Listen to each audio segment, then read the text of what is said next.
The cabin lights dimmed as Flight 447 cross-country journey. But what happened next would an entire airline to its core, change lives forever. Picture this: successful business, dressed elegantly but simply, boarding a plane to face the kind of that still haunts our society today. But here's what the racist flight attendant didn't know. She made the biggest mistake of her career. One that would cost her entire crew a lesson they'd never forget. If you believe in justice and want to see how karma works in the most unexpected ways, make sure to subscribe and hit that notification bell, because this story will give you speed and restore your faith in what goes around comes around. Dr. Amelia Richardson adjusted her simple black blade. She walked down the jet bridge aboard Flight 447. Her designer heels clicked softly against the metal flooring, but there was nothing flashy about her appearance. She preferred understated elegance, a philosophy that had served her well in the cutthroat world of aviation business. At 38, she had just completed the largest acquisition of her career, purchasing Skyline Airways after months of complex negotiation. Irony wasn't lost on her that she was about to fly on one of her own planes, though none of the crew knew it yet. The humid air of the jet bridge gave way to the recycled of the aircraft cabin,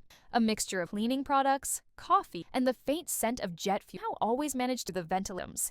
She had been on hundreds of flights throughout her career. One felt different. This was her airline now, her responsibility, her chance to make a real difference in an industry that desperately needed change. As she stepped into the first-class cabin, Amelia noticed the flight attendant immediately. The woman appeared 40s, with bleached blonde hair pulled back and a tight bun that seemed to stretch into a expression of disdain. Her name tag read Sandra Morrison in bold letters, and she was arranging magazines in the seat pockets with mechanical precision. When Sandra looked up and saw Amelia, her expression around her eyes, a barely perceptible curve of her lip, Sandra said, her voice carrying a tone that was anything but polite despite the word. Be in the wrong sect. Coaches toward the back of the plane. She gestured dismissively the rear of the aircraft, not even bothering to check his boarding pass. Amelia felt a familiar knot in her stomach. She had experienced before. The assumption, the judgment, missile based solely on the color of, but she had learned long ago to make hosier situation. Actually, I'm in first class, she replied calmly, holding up her boarding pass. Seat 2A? Sandra's eyes narrowed as she glanced at the boarding pass.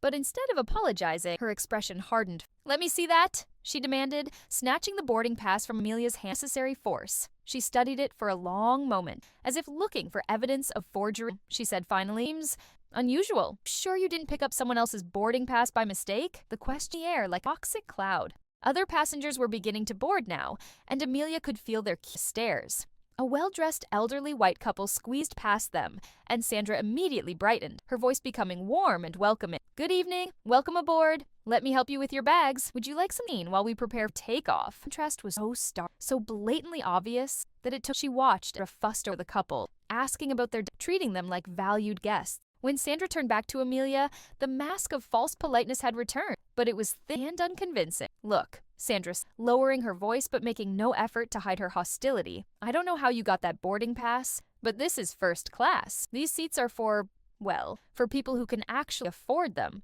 I'm going to need my identification and a credit card to verify that this ticket legitimately. Amelia felt her heart rate, but she kept her voice steady. Are you asking my identity because you believe I've somehow forged this boarding pass? The question was direct, forcing to confront the implications of her actions. I'm just following protocol, Sandra replied, but her defensive tone suggested exactly what she was doing. We have to verify unusual situations. And what exactly makes my situation unusual? Amelia pressed, her voice still calm, but with an edge that wasn't going to back down. Sandra's facade began to crack. Look, I don't want any trouble, but let's be realistic here. This is a $3,000 seat. I'm just making sure everything is legitimate. She glanced around, perhaps realizing that other passengers were listening to the exchange. Imagine standing there, being questioned about your right to occupy a seat simply because someone has decided that your skin color makes you suspicious.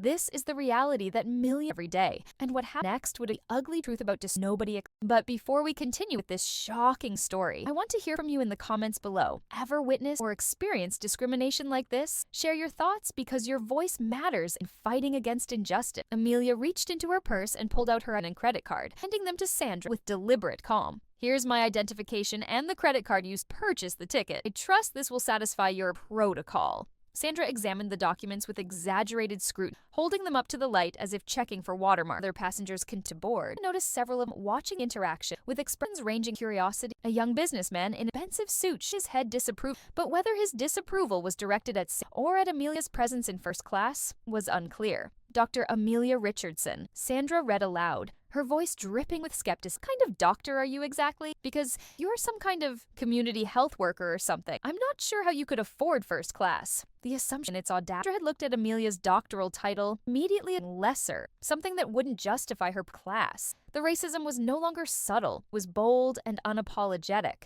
I have a doctorate in business administration from Harvard, Amelia replied, her voice remaining level despite the fire building inside her. I work in corporate acquisitions and mergers. Sandra's expression flickered with uncertainty just a moment before the hostility returned. Well, that's interesting. Still need to verify this, supervisor. Please wait here. Turned and walked toward the galley, leaving Amelia standing in the aisle while other passengers to board around her. The elderly couple Sarah had welcomed so warmly earlier was now settled in their seats, sipping champagne and pointedly avoiding eye contact. A mother with 2 young children squeezed, and Amelia heard the woman whisper to her husband, "It's taking so long up there." From the galley, Amelia could hear his voice. She couldn't make out the exact words. The tone was conspiracy. She was clinging Amelia as a problem. After several minutes, Sandra returned with a man who appeared to be the lead flight attendant. He was tall and thin, with graying hair and the kind of practiced smile that airline employees perfect over years of dealing with difficult situations. "Good evening, ma'am," he said, his voice professionally neutral. "I'm David Chen, the lead flight attendant." Put this out quick. Amelia encountered already regardless of the facts. Exactly, Amelia asked. "I've provided my identification, my credit card, and my boarding pass." David glanced at Sandra, who was hovering nearby with her arms crossed. "Well, sometimes there are issues with ticket transfers or upgrades that weren't properly processed. Make sure there hasn't been a mistake. The mistake is the assumption that I don't belong in first class based on I've been traveling for business for over 4 years, and I've never been subjected to this kind." Sandra stepped forward, rising. "Now listen, I don't appreciate accusations. I treat all passengers equally. Doing my job. Your job is to provide excellent customer service. Harassing a customer part of that job description." The tension in the cabin was palpable. Other passengers were no longer pretending not to. They were openly staring in the aisle. Some looked uncomfortable, others seemed pained by the drama, appeared sympathetic to a situation, but none spoke up. David raised his hand in a gesture meant to be calming. "Ladies, let's keep our voices down. We have other passengers to consider." He turned to Amelia. "Ma'am, I'm going to need you to step off the aircraft while we sort this out. It's just a precaution." The words hit Amelia like a blow. "You're asking me to leave the plane?" "Just temporarily," David said, but his tone suggested there was nothing temporary about it. "You need to verify your ticket with the gate agent." Amelia looked around the cabin at the faces staring back at her. The elderly couple was whispering to each other, shaking their heads. The businessman furiously on his phone, probably complaining about the delay. The mother with children was trying to distract her. Sandra stood there with concealed satisfaction, as if she had won some kind of victory. "I'm not leaving this plane," Amelia said quietly, but her voice carried clearly through the cabin. "I have a valid ticket, valid identification, and I've done nothing wrong. If you remove me from this aircraft, it will be solely because of my race, and I will make sure that fact is documented and reported to every relevant authority." The cabin fell silent except for the hum of the air conditioner and the distant sounds of ground crew preparing for departure. David's professional faltered, and Sandra's triumphant expression to waves of Amelia. What Sandra and David didn't know, they were about to mention not just their careers, culture of the airline. Because sometimes, when you judge someone by their appearance, discover that appearance is devastating deceiving. The woman they were removed wasn't just any, she was about to become their boss. And what happened next? David pulled out his phone and stepped away to make a call, presumably to the gate or to airline management. Sandra remained nearby, her arms still crossed. But Amelia noticed that some of the confidence in her posture, the reality of the situation was beginning to dawn on her. She had made accusation, and now had to follow through on her actions in front of a cabin full of witnesses. While they waited, more passengers continued to board. A distinguished-looking African-American was approached, and Amelia watched Sandra's reaction. The flight attendant's demeanor remained professional, but noticeably cooler than it had been with the white passengers. She checked his boarding pass quickly and directed him to his seat without the warm welcome she had offered others. "Excuse me," the man said as he passed Amelia. "Is everything all right here?" Before Amelia could respond, Sandra small issue with ticket verification, sir. Nothing to concern yourself with." The man's eyes met Amelia's, and she saw understanding pass between them. He had witnessed this kind of before. "Well," he said loudly enough for other passengers, "I certainly hope all passengers are being treated with full respect and courtesy. That's what I would expect from professional airlines." Flushed red, she said nothing. The message clear, and other passengers were to murmur among themselves. The atmosphere in the cabin was shifting, and not in Sandra. David returned from his phone call and troubled. Ma'am," he said to Amelia. "I've spoken with gate supervisor, and they've confirmed that your ticket is valid and fully purchased. However, given the disruption that's occurred, we're going to need to ask you to take a later flight." Amelia stared. "You're removing me from the despite confirming that I've done wrong. It's not about right or wrong." His voice It's about maintaining comfort of all our passengers. Comfort of all passengers. You something. I were a white woman subjected to leave the plane's mouth open. No word. Shifted uncomfortable. Suddenly very. I thought so. She reached into her purse and pulled out her phone. I'm going to document this incident thoroughly. The discrimination I've experienced today will be reported to the Department of Transportation, the NAAC, and every media outlet that will listen. This airline's treatment of passengers based on race acceptable and legal. Sandra finally found her. You're being dramatic. This has nothing to do with race. You're just trying to cause trouble. The only trouble here, Amelia said, her voice rising for the first time, is an airline decided I didn't belong in first class the moment she saw my skin color. You never asked anyone else's identity. You never questioned anyone else's right to be here. You welcomed white passengers, champagne, and smiles while treating me like a criminal. Of her words was undeniable. Several passengers were nodding and Sandra's face had gone pale. The elderly couple was whispering more urgently now, and the businessman had stopped typing on his phone to listen. David made one more attempt to discuss the situation. Ma'am, I understand you're upset. Really do need to resolve this quickly. We have a schedule to maintain. Then I suggest you allow me to provide the service I pay, replied. That would resolve this situation. But David shook. I'm sorry, but the decision has been. We're going to need you. Amelia looked around the cabin, meeting the eyes of the passengers who were watching. Some looked away uncomfortably. Others stared back with expression or outrage. The distinguished gentleman here stood up from, this is absolutely disgraceful, he said, his voice carrying the authority of someone accustomed to being heard. I've been for 40 years, and I've never seen blatant discrimination. If you remove this woman from this plane, you'll be hearing from my attorney as well. A younger woman near the back of also stood up. I'm recording this, she announced, holding up her phone. This is going straight to social media. The whole world needs to see how this airline treats its passengers. Sandra's eyes widened. You can't record on the aircraft without permission. Actually, the woman replied, I can record anything I want when I'm witnessing discrimination and civil rights violation. The situation was spiraling out of control. He looked desperate. Amelia, Sandra, and the angrily agitated passenger. The cabin was buzzing with conversation now, and several people were pulling out their phones. Everyone, please remain calm, David said, but his voice lacked conviction. We're going to sort this out. Amelia stood her ground, her dignity intact despite the humiliation I'm not leaving this plane voluntarily. If you want me removed, you'll have to call security and have me physically dragged off. You do, make sure all these cameras capture every moment of it. The threat was clear, and David understood the implication. In an age of viral videos and media outrage, forcibly removing a passenger would be a public relations nightmare of epic proportions. But Sandra had painted them into a corner with her accusations and demands. And backing down now would be an admission of wrongdoing. What none of them knew was that in less than 24 hours, Amelia Richardson would be sitting in the boardroom of Skyline Airways as its new owner and CEO. The acquisition papers had been signed just that morning, and the announcement would be made to employees and the public the following day. The woman they were trying to humiliate and remove from the plane would soon have the power to fire every single one of them. And that's exactly what was about to happen. Standoff continued for several more minutes, with David making phone calls, and Sandra maintaining her stubborn insistence that Amelia didn't belong in first class. Finally, 2 airport security officers boarded their presence imaging the dynamic in the cabin. Though, what seems to be the problem here? The lead officer asked, his voice professionally neutral, but his eyes tipped practiced assessment. David stepped forward. We have a passenger who's refusing to deplane. There's been a dispute about her ticket. The security officer looked at Amelia.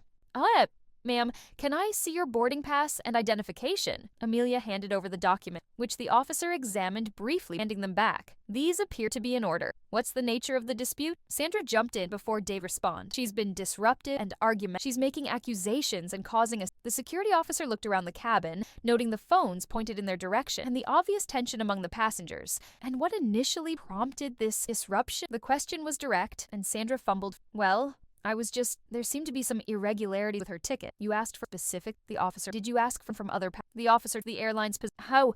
We've verified that her ticket is legitimate, but given the disruption that's occurred, so you want to passenger with a valid, he objected to being racially profiled? The officer asked bluntly. An indictment. David wanted to The passengers in the cabin were silent now, waiting to play out. The second security officer stepped forward. Ma'am, he said to Amelia, would you like to file a complaint about your chair today? Yes, Amelia replied without a would. The lead officer nodded. We'll need to document. In the meantime, unless there's a legitimate safety concern, this passenger has every right to remain on this aircraft with her valid ticket. David knew. Fine, he said, his voice tight with frustration. Ma'am, you can take your seat, but I want it noted that this delay was not caused by the airline. Oh, it was absolutely caused by the airline, replied, as she finally seat 2A, specifically by employees who decided to discriminate in customer based on her race. As Amelia settled in, the cabin gradually returned. The security officers left after statements from several witnesses, and the flight crew began their pre-flight preparations. But the atmosphere remained tense, and Sandra avoided making eye contact with Amelia for the rest of the boarding process.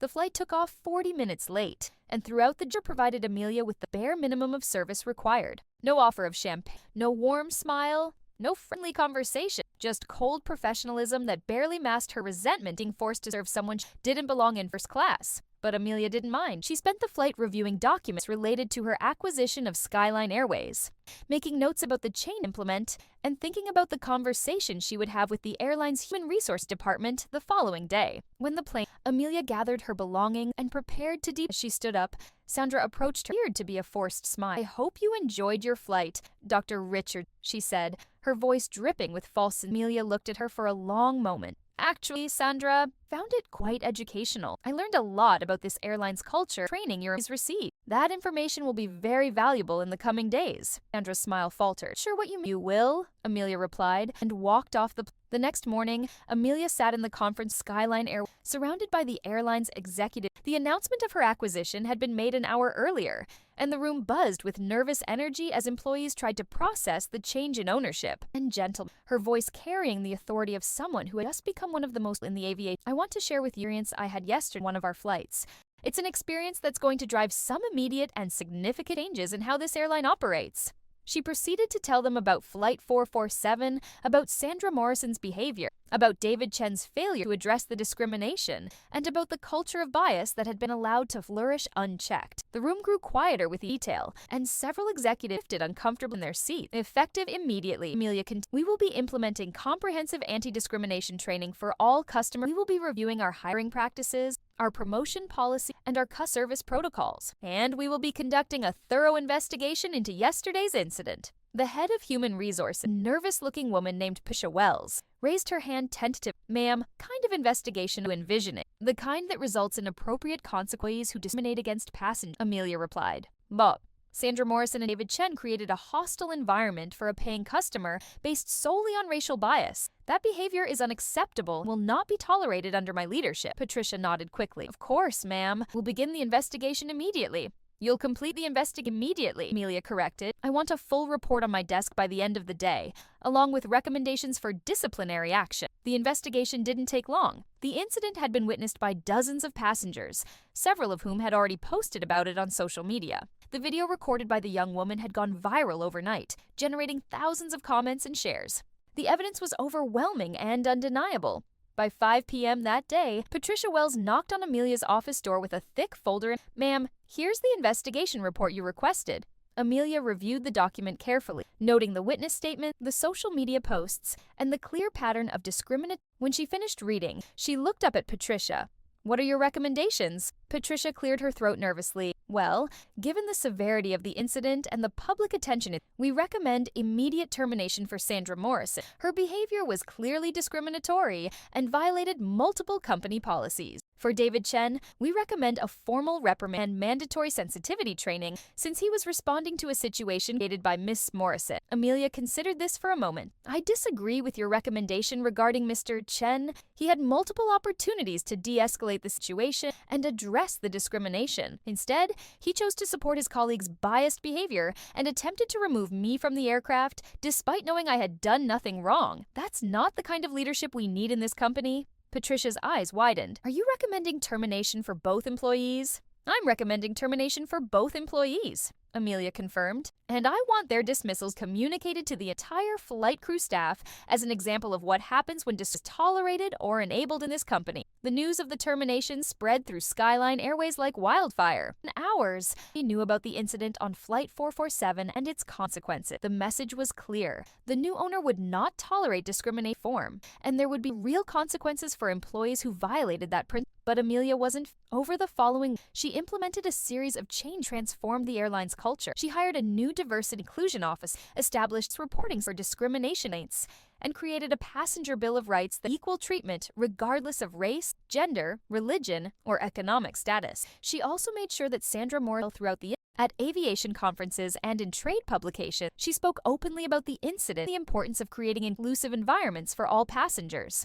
The story of the racist flight attendant who discriminated against her own company's new owner became legendary, a reminder that you never know who you're dealing with when you judge someone by their appearance. Sandra Morrison, meanwhile, found it difficult to find work in the aviation industry after her termination. The viral video and widespread media coverage had made her unemployable at most major airlines. She eventually found work but the lesson of Flight 4 she went. David Chen also struggled to find employment after his termination. Despite his years of experience, potentials were wary of hiring someone who had been fired for enabling discrimination. He eventually found work with a smaller regional airline, but his career never recovered from the incident. The transformation of Skyline Airways under Amelia's lead became a model for the industry. Customer satisfaction scores dramatically, employee morale increased, the airline's reputed service attracted passengers who had previously avoided flying with them. The company's stock price rose steadily as investors recognized the value of Amelia's leadership and vision. But perhaps the most important to itself, employees at Skyline Airways began to understand that excellent customer service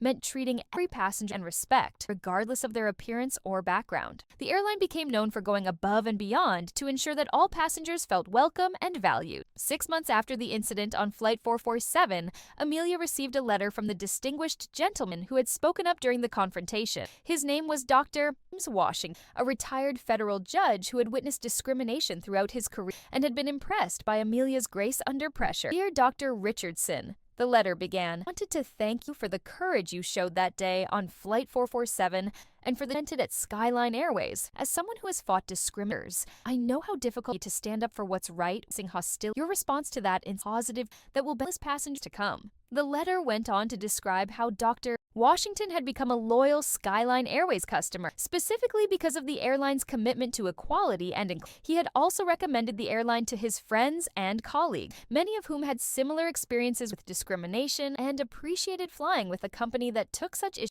As Amelia read the letter in her office overlooking the airport, she reflected on the journey that had brought her to this point. The incident on Flight 447 had been painful and humiliating, but it had also provided her with valuable insight into the problems of her new company. By addressing those problems head-on, real consequences for discrimination, she had trained not just an airline, but the story of Sandra became a cautionary across the served as a reminder that discrimination not just morally wrong, but also from a business perspective. The two employees had lost their career. The airline had suffered public embarrassment and financial losses. Passengers had been subjected to that none should have to endure. But the story also became for positive change. It showed that one person's courage to stand up against could create ripple effects that transformed entire organizations. Amelia's refusal to accept unequal had led to policies and practices that protect countless other passengers similar experiences. Today, when new employees join Skyline Airways, they learn about Flight 447, part of their orient. They hear about Sandra Morrison's assumption, David Chen's failure to, and Dr. Amelia Richardson's dignified response to discrimination. They learn that every passenger respect,